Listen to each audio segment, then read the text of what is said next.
कुंज की लीला में जब ठाकुर जी बहुत ज्यादा ही परेशान कर दें गोपीन ने, गोपी जाके श्री जी को शिकायत कर दें, तब श्री जी अंतर ध्यान होती हैं। और जब श्री जी अंतर ध्यान होती हैं तब ठाकुर जी विरह व्याकुल होकर के श्री जी को ढूंढते हैं। और वृंदावन में जब श्री जी को ढूंढते हैं ठाकुर जी, तब वृंदावन में त्रिभंग लली श्याम सुंदर नहीं होते हैं, वृंदावन की कुंज गलीन में ढूंढते ढूंढते श्याम सुंदर ही जगन्नाथ बन जाते हैं। ऐसे प्रेम विगलित ठाकुर जी हो जाते हैं श्री जी के विरह में।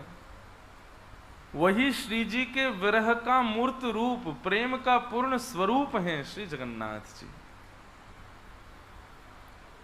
इसलिए प्रेम देखना हो तो श्री जगन्नाथ जी का दर्शन करो।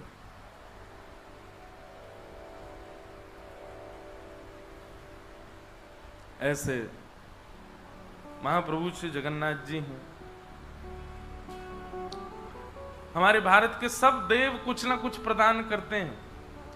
ऐश्वर्य की कामना हो, धन संपत्ति की कामना हो तो श्री द्वारिकाधीश को प्रणाम करो। बहुत आराम की कामना हो तो श्री रंगनाथ भगवान को दक्षिण में जाके प्रणाम करो। खूब संपत्ति की कामना हो तो श्री तिरुपति वेंकटेश भगवान को प्रणाम करो। तप और यज्ञ तप में हमारी निष्ठा बढ़े, हम थोड़ा तप कर पाए, ऐसी कामना हो तो श्री बद्रीनाथ भगवान को प्रणाम करो। रस की कामना हो, रस की उपासना करनी हो तो हमारे वृंदावन के ठाकुरों को प्रणाम करो। रस की भाव की कामना हो तो वृंदावन के ठाकुर या श्रीनाथ जी को प्रणाम करो। लेकिन प्रेम की कामना हो तो श्री जगन्नाथ जी को प्रणाम करो। श्री जगन्नाथ जी प्रेम प्रदायक ठाकुर जी हैं। बताओ 15 दिन क्या ठाकुर जी बीमार हो जाते हैं? क्यों होते हैं बीमार? बहुत सारी भावनाएं हैं। माधवदास नाम के भक्त थे, उनको एक रोग हो गया था। उनके रोग को ठाकुर जी ने अपने ऊपर ले लिया। श्री माधवदास जी इतने बीमार हो गए कि वो उठ भी नहीं पा रहे थे। तो श्री जगन्नाथ महाप्रभु उनके मल मूत्र से सने हुए वस्त्रों को धोने के लिए कोई सेवक तो था नहीं उनके पास। तो जगन्नाथ जी को इतनी दया आई कि जगन्नाथ जी स्वयं आ गए वहां पर और उनके कक्ष में आकर के उनके वस्त्रों को धोने लगे। उनके अंग पर जो मलमूत्र आदि लग गया था, क्योंकि उठ तो पा नहीं रहे थे, उसको जगन्नाथ जी अपने हाथों से साफ करने लगे। माधवदास जी ने जब ये दृश्य देखा, स्वयं जगन्नाथ जी उनके घर पर आए हैं उनकी सेवा करने, माधवदास जी बहुत रोए। बोले नाथ, इसके लिए तो मैंने कभी भजन नहीं किया था कि आपकी स्थिति ऐसी कर दूं मैं। आप मेरे मलमूत्र से सने हुए वस्त्रों को धो रहे हैं, मेरे तन का स्पर्श कर रहे हैं, मुझे बहुत पीड़ा हो रही है नाथ। ठाकुर जी बोले आप भक्त लोग हमारी इतनी सेवा करते हैं, अगर हम आपकी थोड़ी बहुत कर दें तो इसमें क्या बुराई? और आपकी इतनी दूषित स्थिति हो गई है, और ये तो बाहर का मल है माधवदास, तुम तो हृदय से परम पवित्र हो। मुझे बाहर की शुद्धता आकर्षित नहीं करती है, मैं तो हृदय की पवित्रता से आकर्षित होता हूं। बाहर से मलमूत्र से सने हो तो क्या हुआ, हृदय से तो परम पवित्र होना। माधवदास जी ने ठाकुर जी का हाथ पकड़ लिया, बोले आप सर्व समर्थवान हो, ये सब नाटक क्यों कर रहे हो? मेरे वस्त्र धो रहे हो, मेरे हाथ पांव साफ कर रहे हो, आप चाहो तो चुटकी बजा दो मैं ठीक हो जाऊंगा। भगवान अगर दृष्टि से देख लें और वो व्यक्ति तब भी रोग में रहे तो ये कैसे भगवान? आप तो मेरे ऊपर दृष्टि डाल दीजिए ना, मेरे रोग को दूर कर दीजिए। रोग दूर हो जाएगा तो आपको मेरी सेवा नहीं करनी पड़ेगी, मैं भी प्रसन्न हो जाऊंगा। महाप्रभु जगन्नाथ जी कहते हैं ये तुम्हारे कर्मों का फल है, चाहे इस जन्म के चाहे पूर्व जन्म के। और यदि जीवन में किए गए या पूर्व जन्म में किए गए कर्मों का फल संसार में यदि नहीं भोगा गया, अभी तुम मान लो कि तुमने मुझसे प्रार्थना की और मैंने तुम्हारे कर्म फल को यदि काट दिया, तुम्हारे प्रारब्धों को यदि नष्ट कर दिया ना माधवदास, तो जो वो शेष रह जाएगा ना जो तुमको भोगना है, उसको भोगने के लिए तुमको पुनर्जन्म लेना पड़ेगा। हम लोग जन्म क्यों लेते हैं?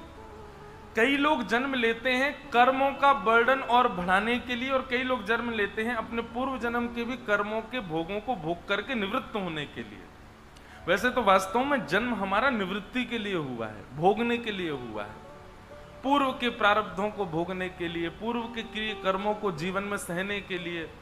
लेकिन हम इतने क्या बताएं कौन हैं हम, यहां आए हैं पूर्व का सब लेखा जोखा समाप्त करने के लिए, पर उसको तो समाप्त करते हैं और ज्यादा बढ़ा लेते हैं। कर्जा खत्म तो करते नहीं, और ज्यादा दुगना सिर पर चढ़ा लेते हैं, और फिर इसी चक्कर में हम भटकते रहते हैं। पुनरपि जननम पुनरपि मरणम पुनरपि जननी जठरे शयनम।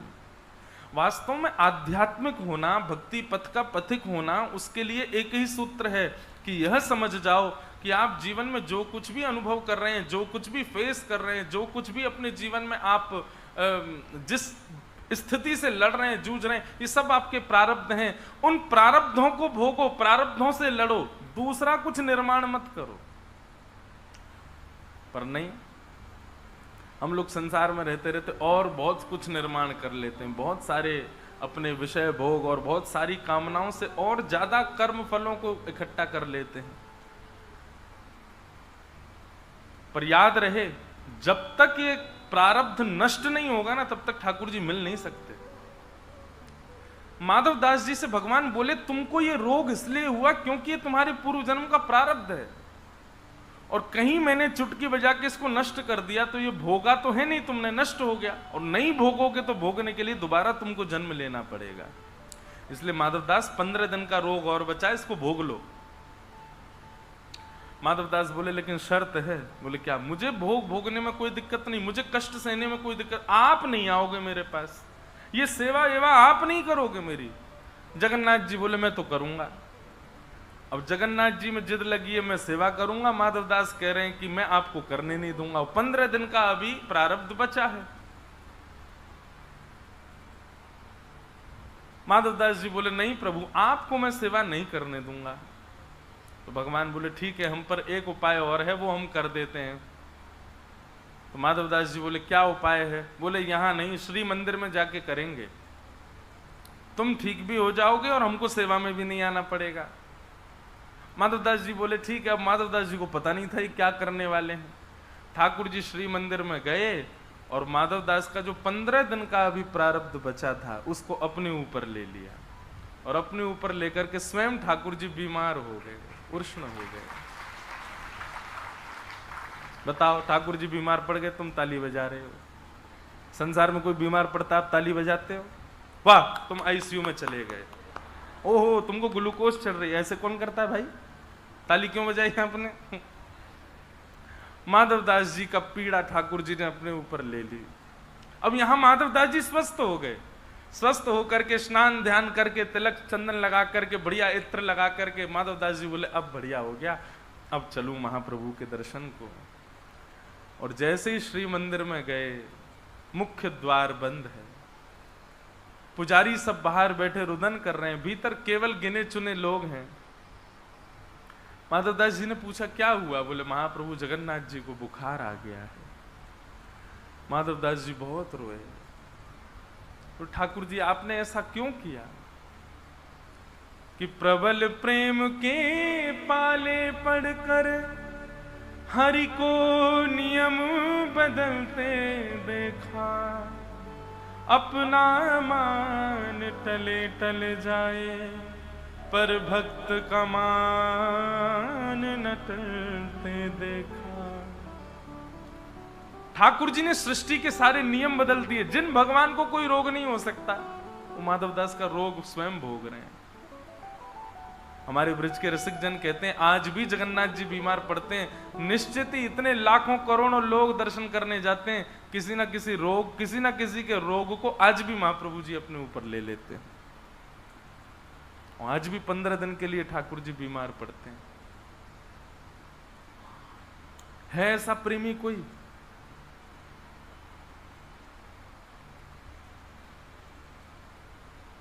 हमको कोई रोग हो जाए, कितना भी बड़ा प्रेम करने वाला व्यक्ति रोग लेगा हमारा? कभी नहीं ले सकता। कोरोना हो गया था, लोग बाग बच कर के भागते थे, बोले हमको नहीं हो जाए कहीं इससे। लेकिन ये तो केवल प्रेम में ही हो सकता है, ये केवल महाप्रभु जगन्नाथ जी का ही। इसीलिए मैं कहता हूं प्रेम के अधिकारी केवल ठाकुर जी, क्योंकि उन जैसा कोई कर ही नहीं सकता। सबके रोगों को अपने ऊपर धारण कर लिया, और 15 दिन में महाराज इतने व्याकुल तो दर्शनार्थी नहीं होते जगन्नाथ जी के लिए, जितने व्याकुल जगन्नाथ जी हो जाते हैं। दर्शनार्थी इतने व्याकुल नहीं होते, जगन्नाथ जी इतने ज्यादा व्याकुल हो जाते हैं कि मैंने इतने दिन हो गए, 15 दिन हो गए अपने वैष्णव देखे नहीं। बोले अब क्या करें? बोले रथ निकालो, रथ में बैठ के सब वैष्णवों से मिलने जाऊंगा, सबको देखने जाऊंगा, सबके आगे जाऊंगा। और महाराज उछलते उछलते आते हैं। अहे नील शैल प्रबल मतावरण, प्रबल मतावरण, मुआरत नलनी बनकु कर दलन। अहे नील शैला, हे नीलाचल पर्वत के मतवाले हाथी जगन्नाथ, मेरे हृदय के आर्त रूपी कमलों का दलन करने के लिए आप आ जाओ ना। महाप्रभु जी का उत्साह देखा करो। हम तो टीवी में मैंने आज तक कभी, मेरे जीवन का एक बहुत बड़ा दुर्भाग्य कि मैं आज तक ठाकुर जी की रथ यात्रा नहीं देख पाया। इस बार भी बहुत मन है कि रथ यात्रा देखूं, लेकिन हम तो कल हमसे ये पूछ रहे थे कि महाराज जी आप समय कैसे, हमको बड़े दिन में समय मिला राहुल केला कथा के लिए, 1.5 साल में मिला, 1.5 साल लगे रहे तब जाके समय मिला। मैंने कहा आपके लिए नहीं है बात, ये कोई मुझको अहंकार मत समझो कि भाई इतना व्यस्त हूं, मुझे मेरे लिए समय नहीं मिलता। अब मैं सोच रहा हूं कि मैं कैसे आऊं रथ यात्रा में। कथाएं पहले से हो जाती हैं और फिर वो तिथि नहीं समझ आती, लेकिन बहुत मन है एक बार ठाकुर जी को रथ में विराजमान, जब वो निकले तो हम क्या करते हैं, अपने ठाकुर जी को ही जगन्नाथ जी बना देते हैं, उनकी रथ यात्रा करते हैं।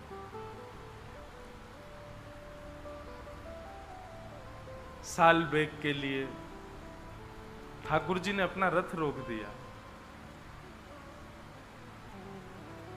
कहे साल बेग हीन जाती रे यवन, कहे साल बेग हीन जाती रे यवन, श्रीरंगा चरण तल। फिर आगे क्या है, गाओ गाओ। अहे नील शैल प्रबल मतावरण, मुआरत नलनी बनकु कर दलन।